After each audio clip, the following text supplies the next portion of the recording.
This is tutorial 4 in Sibelius. We're going to go ahead and open a MIDI file. Had I not already opened it, it would be down here, and we'd click Open MIDI File, but since I've opened it once before, I'll just go ahead and do it here. The one thing I would say is go right ahead and just accept the defaults, and we'll see what we end up with. And so here we have our score. You can see that we do have some octave issues and things, but we'll come and worry about those in a little while. All right, so let's go ahead and go to the File menu, and we'll go ahead and create a new file and use, I'm going to go ahead and create a score with 2 classical guitars, since I'm a guitar player. And I don't need to change this at all. I do want it to be in cut time. I want to start with a half note. It's important to delete that note. It's that first note that it's showing. We're going to have to put in a tempo. Let's go ahead and do andante. We won't worry about the actual time of it. And then we'll set it to G minor. Okay. And so we finish and we have our score here. All right, going back over to this other score, I'm going to click all the notes from here to here. Oops, hold my shift key down. There we go. And copy them. Okay, be careful not to copy this first note here. The rest there, and then we'll go there and we will now paste them. Okay, there we are. That looks pretty good, except for the fact that, yes, it has transposed my guitars. And so guitar is a transposing instrument, so I'm now an octave too high on this part, and so we're going to have to go ahead and transpose those down by interval. And we'll transpose it down 1 octave, and that looks much better. Okay, so if we look through this score to see what's going on, it's done a pretty good job of importing. Not perfect, but pretty good. But I do have one note that's out of the range of the guitar down here, and it shows me it automatically. I could easily ask for a drop D tuning, but I'm not going to. Instead, I think we'll go ahead and change our keys. And so to do that, I need to do a system select. There, all of it. And we'll go up to the Notes menu and transpose again, but this time we will transpose up by key to A minor. Don't use double sharps and flats, and we'll transpose it. And it looks like everything is done here just fine. Good. All right, now we have a couple of notes I see that are just not quite right down here at the end, so we're going to go ahead and change those. Okay, and we have to respell the accidental. Otherwise, it did a very nice job of catching the F sharps and making sure that they were. Remember, MIDI doesn't know the difference between F sharp and G flat. All right, so it looks like we have really all the accidentals correct already, so that's very nice. All right, so now we're going to go to go ahead and create our form. The form here is AABA, and so I need to create. Looks like I have something selected. I need to create some bar lines. First, I need a start repeat right here, and then our first section ends right here. So I need a end repeat. Gotta be careful. Gotta be careful where you put those. There. Okay. All right. Now our repeated section then begins here, and we go through, and it ends here. So again, so I need a system select. Shift clicking to there so that I can delete those, and then I'm ready to create the first and second endings. Those are done with lines, and we'll click there and drag that out. Okay. And then I also need another line shortcut. The shortcuts in Sibelius really do a wonderful job of making things fast. Okay, all right, and so now, as I noticed, this is AABA. Where do we start over again? It looks like right about here. So again, a system select, and we, oops, do that again, system select, and we delete those measures. Okay, I'm going to insert a measure here to make things a little easier for us. And so I need a single bar, and I'm just going to place it right there. Okay, and the reason that I need to do this is I want to separate this out as a coda. This is going to be the DS here, and this is going to be the coda. So now to get rid of this, it's a little counterintuitive in Sibelius. I select that, the area that I want to change, and then I have to create other instrument change.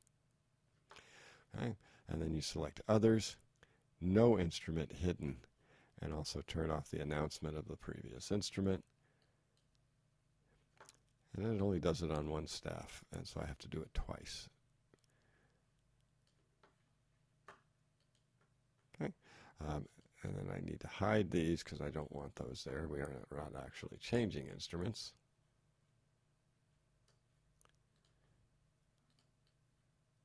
And there. Okay, so that's not too bad. I'd like to go ahead and put a double bar at the end of this. I'd like to put a double bar here, but I don't believe it works. Okay, I'm also going to spread that out just a little bit, but let's see if we can get a double bar in there. Now you see it puts it outside of the staff. It puts it in the old one, and so I don't like the way that looks, so I'm just going to undo that. I guess we'll have to live without it. There's probably a way of doing that, but I'm not sure I'm willing to work that hard at it. All right, so we've got that. Let's go ahead and add in the repeats now. So right here we need a DSL coda. Okay, so we're going to again select here. Oops, make sure we don't have something selected, and that's done using other system text. So I select that, click, and then I right-click to select DSL coda, and then make sure it goes in the right spot. All right. Now here, I'm going to need also another system text. Again, other system text, repeat, DS. And this time I'll click in, and then I want to put a DS.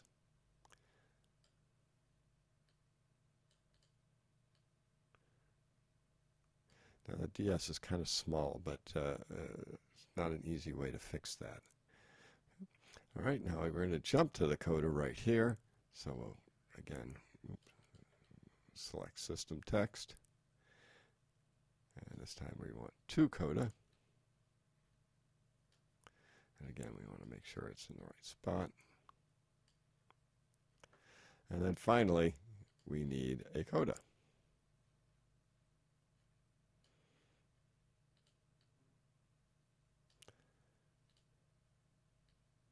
Okay, there are shortcuts for some of those. Again, this to me, that's coda is much too small, but I've not yet figured out exactly how to make it larger easily. All right, so we have that.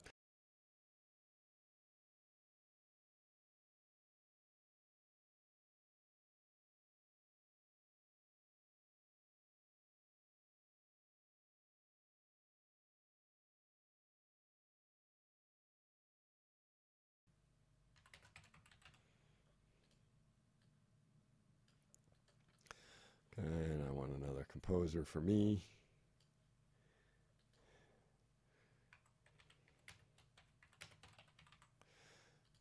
Okay, and it does lock in nicely there. All right, now so we now have pretty much our entire form. It's very nicely formatted. There's not much to do here. Okay, and so now the last thing is to go ahead and enter in our slurs and enter in our phrasing and our dynamics and our articulations. Okay, so to enter my, I want to slur these. Slurs are lines, and so if I press L, I could select the slur and do that.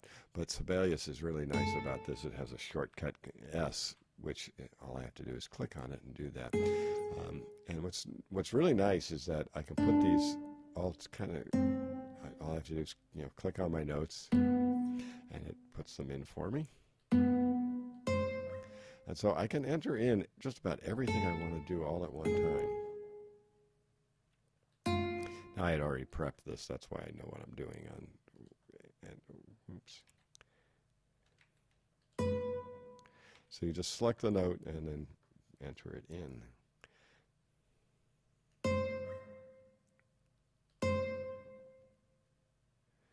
Okay,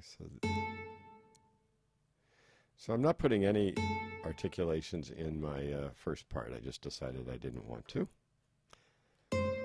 Okay, but in my second part I do, and to do that, okay, to enter add a slur, or I mean to add an articulation, you use the keypad, and the staccato mark is there, and it's the equivalent of the backslash.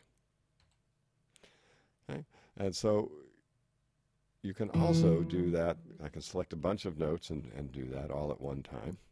And what's nice is that you don't have to switch tools to do this. As you do in Finale, you just simply go along with it. And so here are my, now I can add slurs by adding the S key, and then here, and then I'm adding those.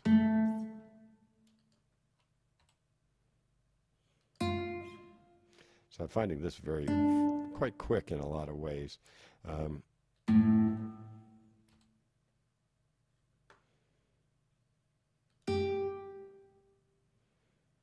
No, I don't need that.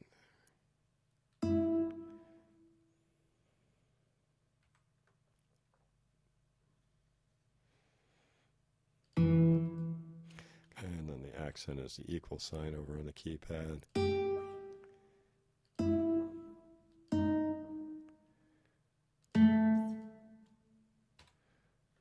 All right, so that's how long it took to do all of that. That was really, really easy.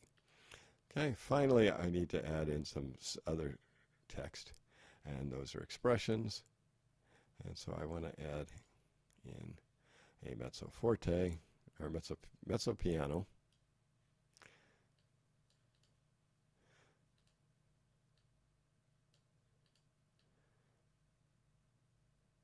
And Command E is also for the expression. And mezzo forte. Now there is no way of, let's see, is there a dash anywhere? I don't, yeah, there's a dash. I want that. And then I want to enter in mezzo forte. Yeah, so I could have done all that all at one time, I think. So that would have been nicer. All right, so anyway, so there's that, because I want it to be, first time I want it to be mezzo piano, second time mezzo forte. Okay, here I want to add in Command E, and we'll add a mezzo forte. And when we get to here, I want forte. So E again.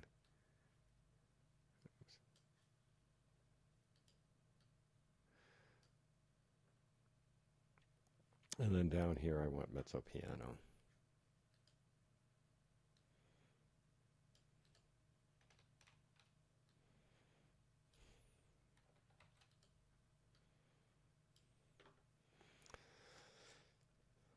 Okay, and then the last thing I want is I want to go ahead and add in a crescendo and a decrescendo, so I'll select that here.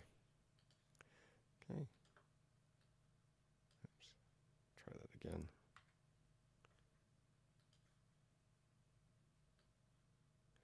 Drag that, and then I would like a decrescendo beginning here. Show another line. This one. Missed it again. Okay, let's try that again.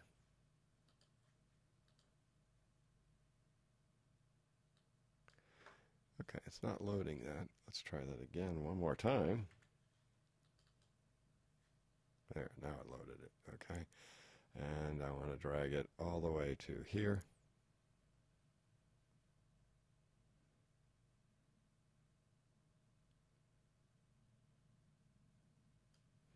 And yes, I wanted our mezzo piano to be here. Actually, let's move this up to, there we go. Okay, and so we are now done. The only quirky thing I've noticed, one nice thing about all the repeats, all of those repeats automatically play back, and it finds them automatically, with the one exception of when I go to Coda, it does not in fact go to the Coda. It just stops right there, and I don't quite know why that did that either, but I'm sure that it's something that can be solved as well.